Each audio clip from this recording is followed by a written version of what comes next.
नमस्कार, आप देख रहे हैं मोबाइल न्यूज़ 24। मैं हूं नुपुर सिंह और आज हम दिल्ली के सीरी फोर्ट ऑडिटोरियम में आयोजित पीएनबी द्वारा टाउन हॉल मीटिंग में आए हुए हैं। यहां पे हमारे साथ पीएनबी के MD and CEO Ashok Chandra ji जुड़ने वाले हैं। स्वागत है आपका हमारे चैनल में। सबसे पहले आपके इंट्रोडक्शन से शुरुआत करते हैं। मेरा नाम अशोक चंद्रा हुआ एंड मैं 16 जनवरी 2025 को एमडी एंड सीईओ के रूप में पीएनबी में कार्यभार ग्रहण किया। इससे पहले मैं एग्जीक्यूटिव डायरेक्टर था कैनरा बैंक में और I am very happy that I am heading the one of the largest banks in the country. Sir, आज की जो मीटिंग है क्या ऑब्जेक्टिव रहने वाला है उसका और क्या सिग्निफिकेंस रखती है ये पीएनबी के आगे आने वाले सालों की ग्रोथ? इनफैक्ट पिछले एक महीने से हमने series of outreach program start किया है। 6 और 7 फरवरी को हमने आउटरीच प्रोग्राम किया हाउसिंग के लिए और पीएम सूर्य घर बिजली योजना जो हमारी कंट्री की है उसके लिए पूरे कंट्री में 150 सेंटर पे हमने उस तरह का आयोजन किया और पूरी हमारी 10,200 ब्रांचेज हैं उसमें पार्टिसिपेट की। हमारे हेड ऑफिस से एमडी, ईडीज़, हमारे सीजीएम, जीएम, डीजीएम सारे लोगों ने उस पूरे 150 सेंटर्स में पार्टिसिपेट किया। मकसद एक ही था कि हम कस्टमर के साथ कनेक्ट हों, ज़्यादा से ज़्यादा लोगों को पीएनबी के साथ जोड़ें और 2 दिन के उस आयोजन में मोर देन 9,200 करोड़ का हाउसिंग लोन लीड्स हमें मिला, जिसके ऊपर हमारी टीम काम कर रही है और बहुत जल्द हम उन लीड्स को कन्वर्ट करेंगे और सैंक्शंस देंगे। That a great number that you have said. Yes. My next question would be कि क्योंकि न्यू फाइनेंशियल ईयर शुरू होने वाला है बहुत जल्द और जब भी फाइनेंस की बात होती है वहाँ बैंक आता है और जब भी बैंक की बात होती है वहाँ मनी की बात आती है। लेकिन क्योंकि इन दिस मॉडर्न एरा बहुत सारे टेक्नोलॉजिकल एडवांसमेंट्स हो रहे हैं और यही एडवांसमेंट्स एक तरफ तो हमारी कंट्री को ओवरऑल डेवलपमेंट में हेल्प कर ही रहे हैं, लेकिन एक न्यू थ्रेट बन के भी उभर रहे हैं, दैट इज साइबर फ्रॉड और we can say a new way of robbery. तो how this bank is assuring its customers against it? देखिए, हमारी जो पूरी cyber security risk management system है बहुत ही रोबस्ट सिस्टम हमारी है। हमारी मोबाइल ऐप पीएनबी वन और हमने अभी रिसेंटली बिजनेस कम्युनिटी के लिए भी, करंट अकाउंट होल्डर्स के लिए भी PNB one business mobile app भी लॉन्च किया है एंड ये पूरी तरह से इंसुलेटेड है।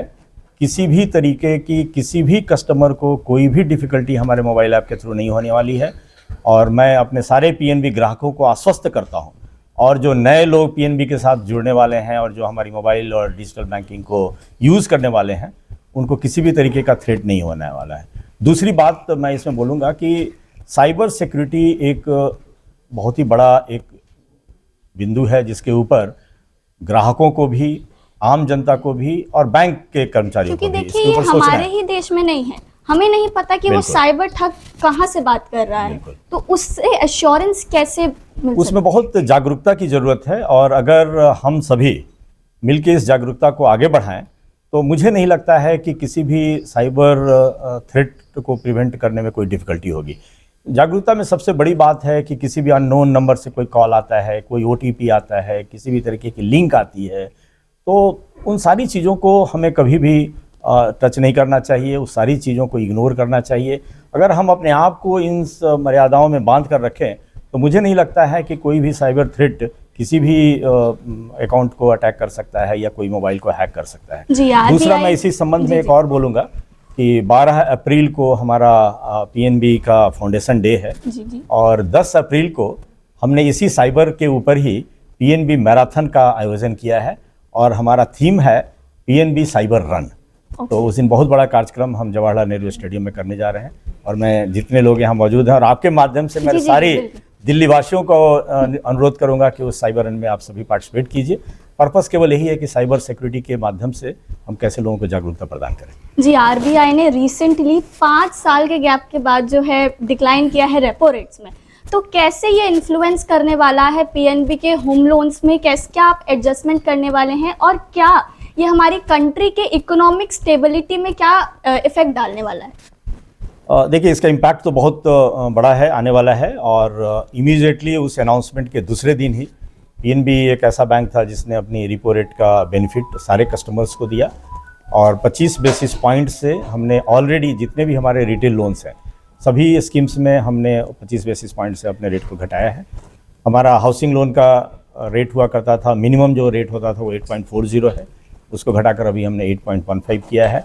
और उससे रिलेटेड जितने भी एजुकेशन लोन थे या व्हीकल लोन थे या एमएसएमई के लोन जो डिपो लिंक्ड थे, सभी में इफैक्ट हमने इमीडिएटली नेक्स्ट डे दिया है। तो आने वाले पीरियड में भी जो भी जिस तरीके की मल्टी पॉलिसी में इस तरीके का अगर प्रावधान आएगा तो उसका बेनिफिट हम इमीडिएटली कस्टमर को पास ऑन करते हैं। जी, my last question would be कि क्या इनिशिएटिव्स जो हैं वो पीएनबी इन फ्यूचर लेगा ताकि कस्टमर्स को और बेहतर तरीके से सर्विसेज मिल सके और ज़्यादा से ज़्यादा कस्टमर पीएनबी से जुड़ना पसंद करें।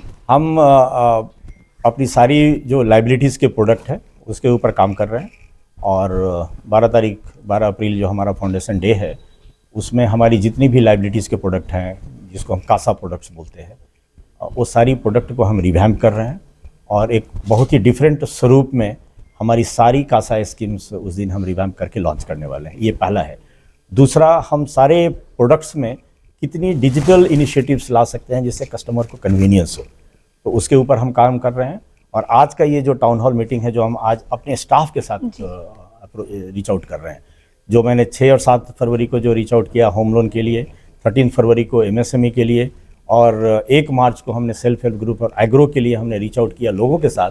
इस तरीके के टाउन हॉल प्रोग्राम में हम अपने स्टाफ के साथ रीच आउट कर रहे हैं और हमारे बैंक में जो कुछ चीज़ें डेवलपमेंट हो रही हैं, जो नई गतिविधियां चल रही हैं, उसके विषय में बताने का हमें एक सुनहरा मौका मिलता है। हम स्टाफ के साथ जब इंटरेक्ट करते हैं तो उनकी फीडबैक मिलती है, मुझे फील्ड में क्या हो रहा है, किस तरीके की रिक्वायरमेंट है, उन चीज़ों को समझने का एक मौका मिलता है। और आज हमारे साथ हमारे एग्जीक्यूटिव डायरेक्टर्स भी हैं, हमारे सीबीओ सर भी हैं और पूरी टॉप मैनेजमेंट टीम यहाँ बैठी है हमारे लोगों के साथ। जी, एक और सवाल मेरे मन में ये आया है कि एंटरप्रेन्योरशिप हमारे देश में बहुत सारे एंटरप्रेन्योर्स बढ़ रहे हैं, लेकिन कोई भी चीज़ शुरू करने से पहले हमें ज़रूरत होती है, वो होती है कैपिटल की। तो कैसे पीएनबी उन एंटरप्रेन्योरशिप पर भरोसा करके उनको कैपिटल प्रोवाइड करवाता है? देखिए, अभी बजट जो अनाउंसमेंट हुआ है, पहले भी जो बजट में डिफरेंट या गवर्नमेंट की स्कीम्स हैं जिसमें without collateral, without guarantee, CGTMSC के तहत भी लोन दिया जाता है। बहुत सारी मुद्रा स्कीम्स में गवर्नमेंट गारंटीज़ है और उन सारी स्कीम्स में पीएनबी बहुत अग्रणी भूमिका अदा करता है।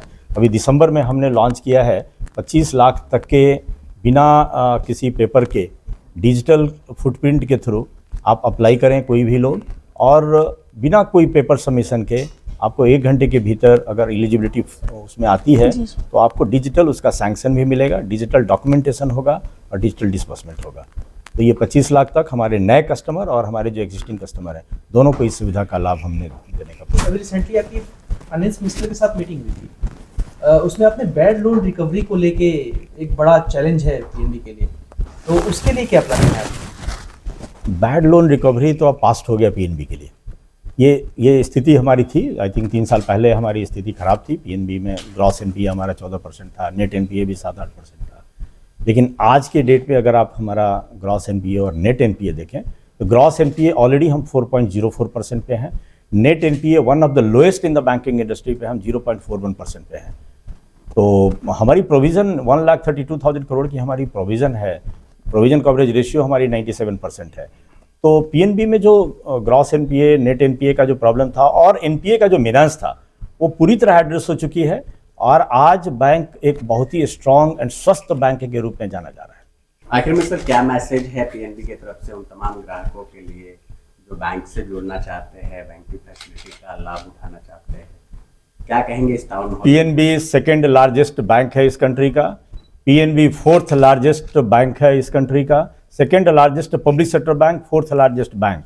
एंड जो प्रोडक्ट सर्विसेज जो पीएनबी दे रहा है, आई थिंक ये बहुत ही उत्तम किस्म का है। पीएनबी देश का सबसे पहला स्वदेशी बैंक है, तो इतनी हेरिटेज इस बैंक की है, इतना जो गौरवशाली इतिहास 129 साल का रहा है। तो मेरा तो यही लोगों से निवेदन है कि आप पीएनबी के साथ जुड़िए और जो नई नई स्कीम्स हमारी हैं, जो सुविधा है जिसमें डिजिटल इनिशिएटिव्स सबसे आगे है उसमें, तो सारी फैसिलिटीज़ का आप लाभ उठाइए। मेरा तो सब लोगों से यही निवेदन होगा। सर, जिस तरह से डिजिटाइजेशन बढ़ता जा रहा है तो उस तरह से आप क्या चैलेंजेस देखते हैं? जैसे और भी अदर कंपनीज हैं, पेटीएम वगैरह, जिस तरह से छोटी छोटी दुकानों पे पहुंच गई, तो क्या ये पीएनबी खुद को इसके लिए चैलेंज मानता है अपने लिए?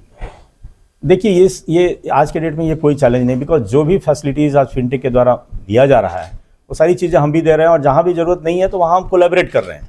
एक समय था जब फिनटेक आई थी तो ऐसा महसूस होता था कि हमारे और उनके बीच में कोई कंपटीशन होगी, लेकिन आज एक कोलैबोरेशन है और आज भी सारे बैंक और फिनटेक कंपनियां भी बैंकों के साथ कोलैबोरेट कर रही हैं, बैंक भी फिनटेक के साथ कोलैबोरेट कर रहे हैं, और जहां भी एक दूसरे को हम सहयोग कर सकते हैं उस सहयोग का लाभ ले रहे हैं और बढ़िया डिजिटल फैसिलिटीज़ हम सारे कस्टमर को दे रहे हैं। सर, आपसे बात करके हमें बहुत अच्छा लगा, बहुत सारी नई चीज़ें आपसे जानने में मिली हैं। उम्मीद है हमारे दर्शकों को भी बहुत हेल्प मिली होगी और साइबर फ्रॉड के बारे में ज़्यादा से ज़्यादा जानकारी वो प्राप्त कर पाए होंगे। उम्मीद है आपको वीडियो अच्छा लगा होगा तो इसे लाइक कीजिएगा और आपके अपने व्यूज़ हमें कमेंट सेक्शन में ज़रूर बताइएगा। Thank you. Thank you.